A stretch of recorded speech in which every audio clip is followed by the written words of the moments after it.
제가 조금 많은 시간을 비웠던 관계로 앞으로 영상 몇 개는 조금은 때가 지난 이야기가 될 것 같다는 점 여러분께 미리 알려드리고 이해를 부탁드리겠습니다.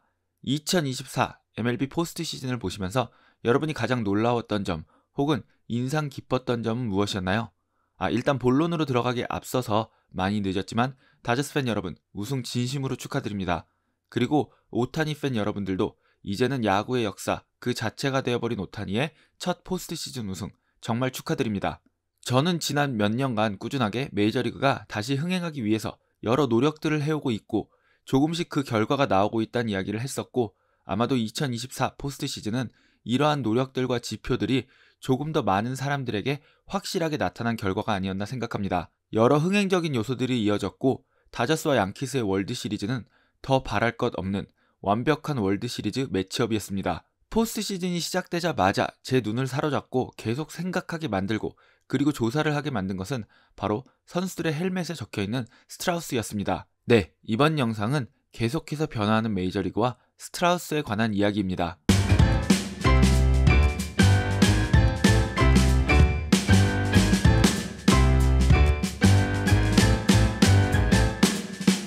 이미 여러 번 한 이야기인데요. 한 번 더 하면서 시작하겠습니다. 현대사회에서 스포츠의 인기는 전반적으로 계속해서 하락하고 있으며 변화하는 시대에 맞춰서 바뀌지 못하는 스포츠, 새로운 시대의 요구를 충족시키지 못하는 스포츠는 천천히 도태되어서 예전의 영광을 뒤로하고 비인기 스포츠가 되어가고 있습니다. 예전 영상에서 이야기했던 골프나 테니스가 아마도 좋은 예가 아닐까 싶습니다. 즉, 스포츠라는 파이가 계속 줄어들고 있는 가운데 수많은 프로 스포츠들은 그 줄어드는 파이를 가지고 살아남기 위해서 경쟁을 해야 한다는 것입니다. 여기에 케이블의 시대가 저물고 OTT의 시대가 시작되면서 중계권 수익과 관련된 것들이 빠르게 바뀌어 갔고 리그와 각 구단들은 이를 대체할 수 있는 새로운 수익 모델을 찾아야만 했습니다.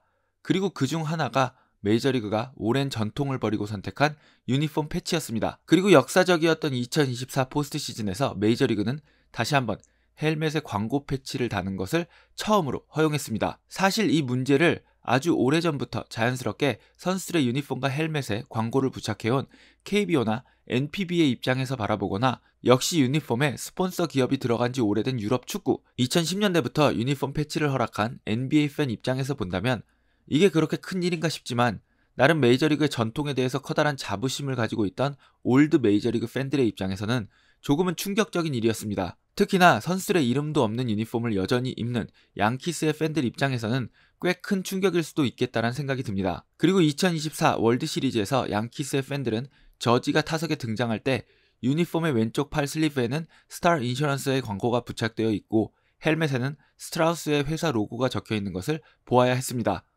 물론 생각하기 나름인 것 같습니다.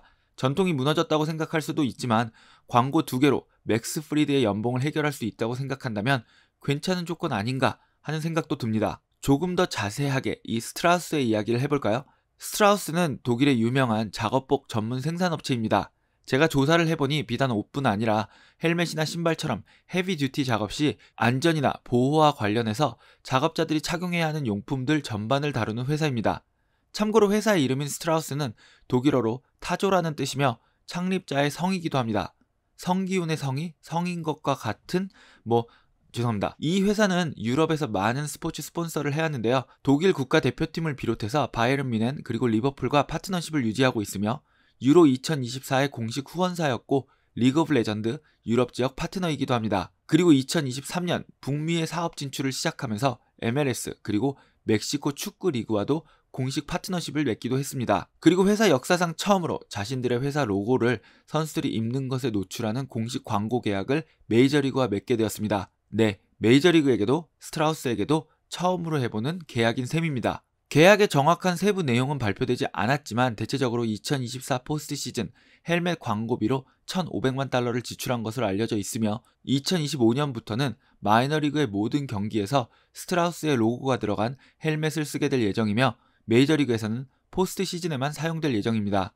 그리고 유럽에서 메이저리그 경기가 열릴 경우에도 해당 모자를 사용할 예정이며 스트라우스는 유럽에서 메이저리그의 상표에 대한 권리를 가지게 되었습니다. 그리고 스트라우스는 첫 데뷔 무대였던 2024 포스트 시즌에서 오타니와 야마모토가 소속된 다저스가 다르비슈의 샌디에고 그리고 샌다의 매치와 대결을 하면서 일본에서 그야말로 대박이 나게 되었고 아직 정식 진출을 하지 않고 있는 일본에서 생각하지도 못한 엄청난 광고 효과를 누리기도 했습니다. 2027년까지인 스트라우스와의 헬멧 패치 계약은 계약을 통한 즉각적인 수익 증대보다는 앞으로 새로운 수익 창출을 위해 노력하는 과정에 있는 실험적인 성격이 더 강하고, 동시에 마이너리그까지 계약에 포함시키면서 많은 마이너리그 팀들에게 추가 수익 실현의 길을 만들었다는 것에 큰 의미가 있다고 생각합니다.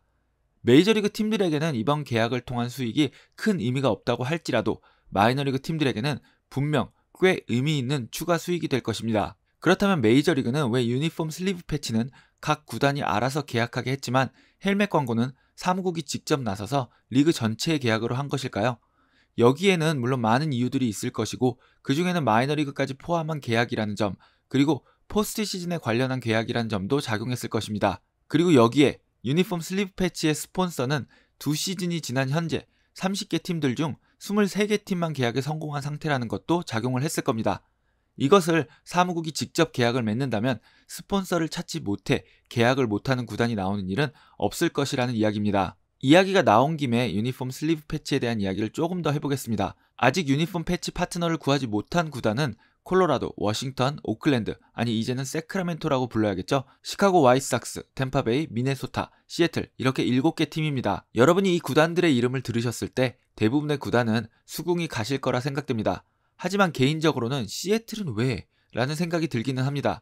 다른 구단들이야 여러 사정이 있다고 해도 시애틀은 최근 성적도 준수했고 전국구급 인기를 누리는 구단은 아니라고 해도 보잉, 스타벅스, 마이크로소프트, 아마존, 코스코 등 시애틀 하면 많은 사람들이 생각할 수 있는 시애틀을 기반으로 성장한 기업이 많은데도 불구하고 왜 스폰서를 구하지 못하고 있지? 구단이 일을 잘 못하나? 이런 생각이 들기도 할 겁니다. 심지어 2024년 시즌이 시작하는 시점까지도 스폰서를 구하지 못했던 피츠버그 같은 경우 폴 스킨스의 등장 후 유니폼 슬리브 패치 스폰서를 구하는데 성공했습니다. 전국구 구단도 아니고 그렇게 인기가 높은 것도 아니며 성적도 별로인 피츠버그이지만 펜실베니아의 편의점 및 주유소 시장을 와와와 양분하고 있는 시츠가 피츠버그와 스폰서 계약에 합의한 것이었는데요.